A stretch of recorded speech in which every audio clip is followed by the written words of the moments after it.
We want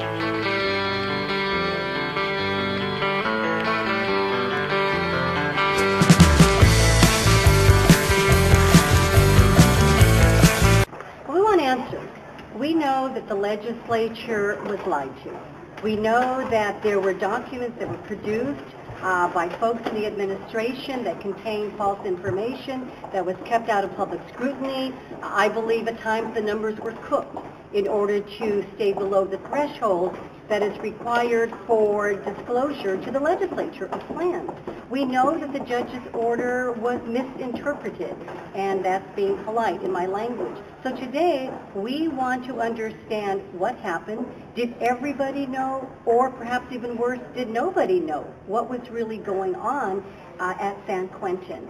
And either way you look at it, I think it raises not only questions about San Quentin and the leadership of this department, but I really think that coming out of this hearing, maybe what we have found is really a Pandora's box that extends to all of state government and wonders how does the state really conduct its business, perhaps oftentimes in secrecy, in order to get things done without informing the legislature. I really think there's a bigger problem here than just San Quentin.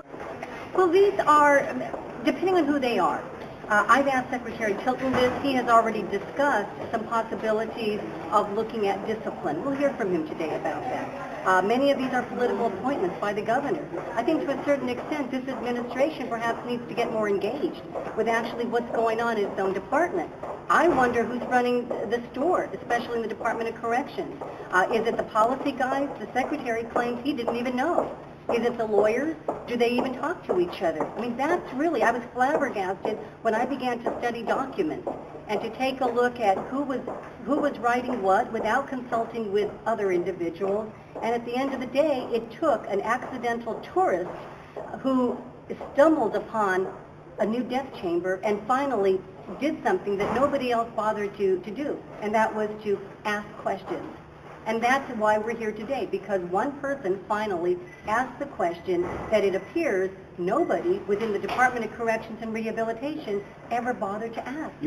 Well, we'll take a look at, for example, on January 23rd, there were 2 budget change proposals that were submitted, identical in terms of price, just under that $400,000 document.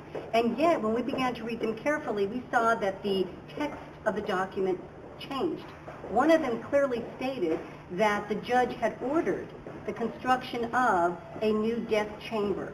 The other proposal left that out.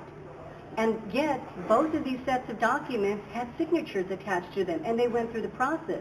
The question I had was, were these 2 different documents that were prepared for 2 different sets of eyes? Was it bureaucracy run amok? Was it major mistakes? And yet, even though one set of documents may